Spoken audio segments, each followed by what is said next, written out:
Hey, I finally got to check this out. So right now it's the 50-yard trellis. And wow, I am so impressed, Scott. I really like it. First, you're doing it right with your soil. Tell me what your mixture is. Well, we actually kind of messed around with a few different sand-based soils, but that is decomposed granite. But it's so fine that it's basically like a sand. But we are. So what, you got DG, it looks like some peat moss. Peat moss. Perlite. There's a little big chunky perlite. Pumice. And then we also threw some mycorrhizal fungi in there and tossed it all together. So that's going to be, I don't know, we're messing with a few different types of soils, but I think we're settling on that. We're really liking that so far. Is there any sand in it or no? No sand, but like I said, the decomposed DG. granite is so fine that it really is almost like sand. And then we're using, top dressing of fertilizer, Grow Power. Well, yeah, your plants look super happy. So you're using Grow Power Plus, and didn't you say you're using some Epsom salts? And what Yeah, else? we did a treatment of Epsom salts. Dan, my stepdad, he suggested we use like a little tablespoon per gallon of water, and then just watered it in. Yeah, they're really, really healthy. Look We're at all also that using new growth. gypsum. Gypsum some for gypsum.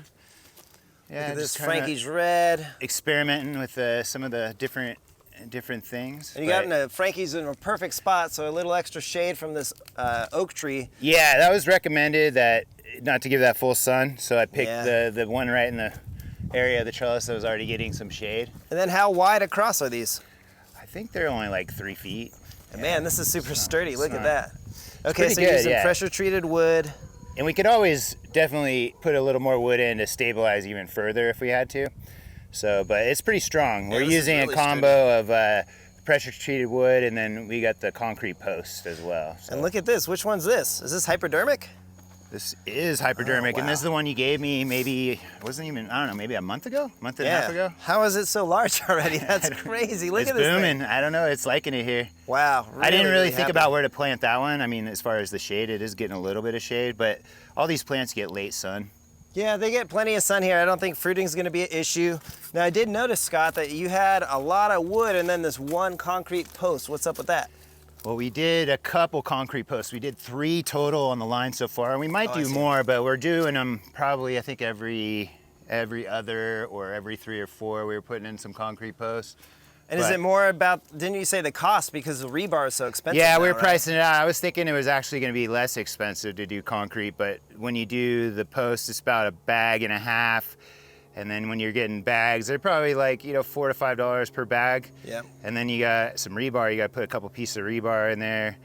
And it's a little more labor intensive than just going out and buying wood. I think it would last a lot longer. I mean, it's a great way to do it. We still have our form, so the form's right here, so we could do more, more if we want to. It worked really well. And I also wanted to just do one because I haven't made one that way, so I was just kind of curious just to try to see if it was a good functional way of doing it. But I mean, I would say if you price it out, it's probably more expensive than a wood post. And is this a 100-pound bag or 250-pound bags, or how much does it take? Yeah, I think it was I think it's about 75 pounds probably per, yeah, so probably like 1.5 bags. Yeah, it's a nice post. I mean, I may have to borrow your form and try it myself. Well, I was also thinking, remember Leonardo from Oceanside? Remember how he used like some metal and then he put hose around it? Remember that? Yeah, that was a good way. I was kind of thinking about Leo's design when we were doing that. Yeah, this is kind of reminiscent of it. It reminds me of it. And also his trellising system in general, like, when he did,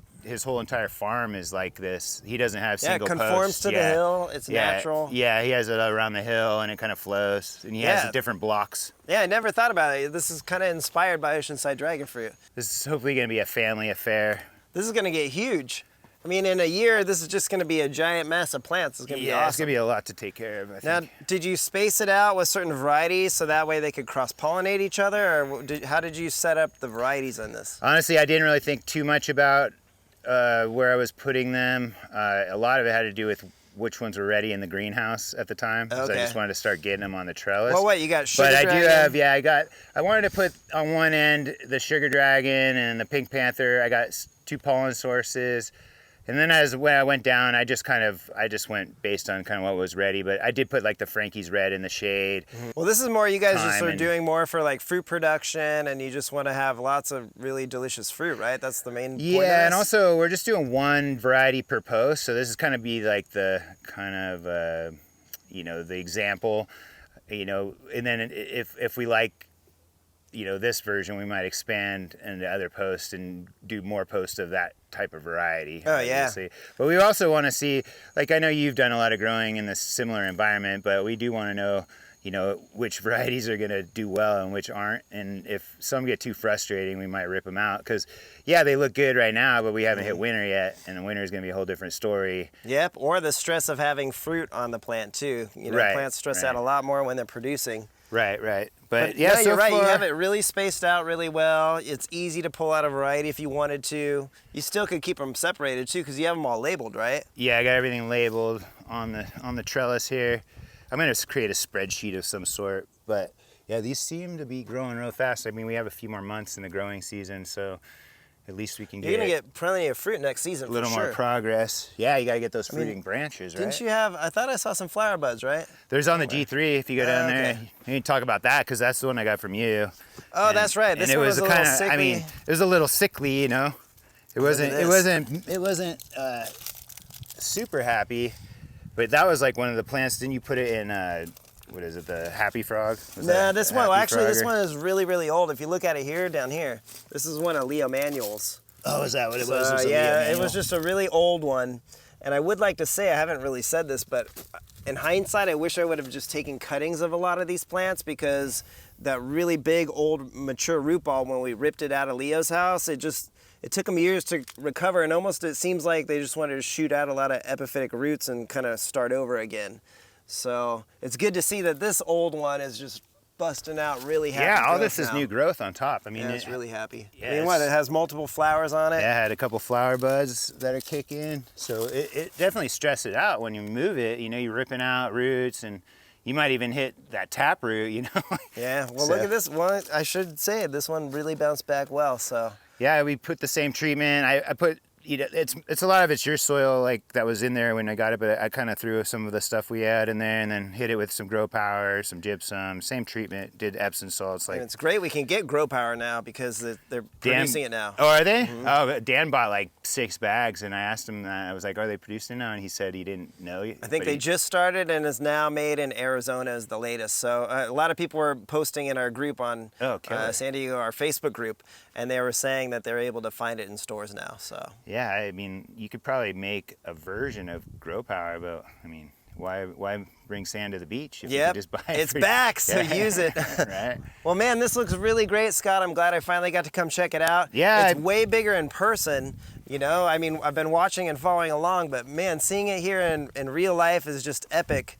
And then just to think that, I mean, you can easily expand it another 50 yards and just let this thing go. And it's almost gonna be a nice, like, property border, right?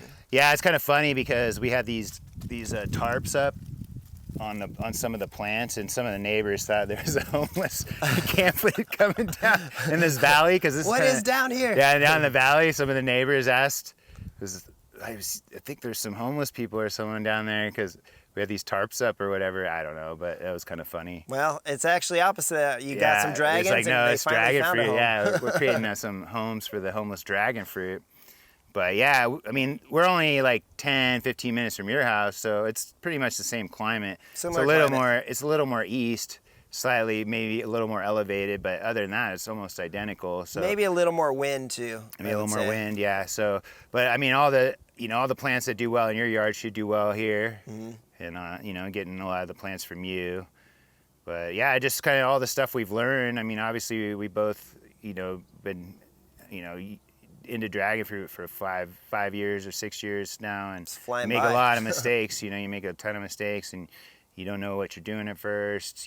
As everyone, but it's nice when you can get some tips early on and kind of bypass some of those mistakes. So And do something like this to where it's just, I mean, this is a really innovative design. I mean, it's like Oceanside's, but definitely different.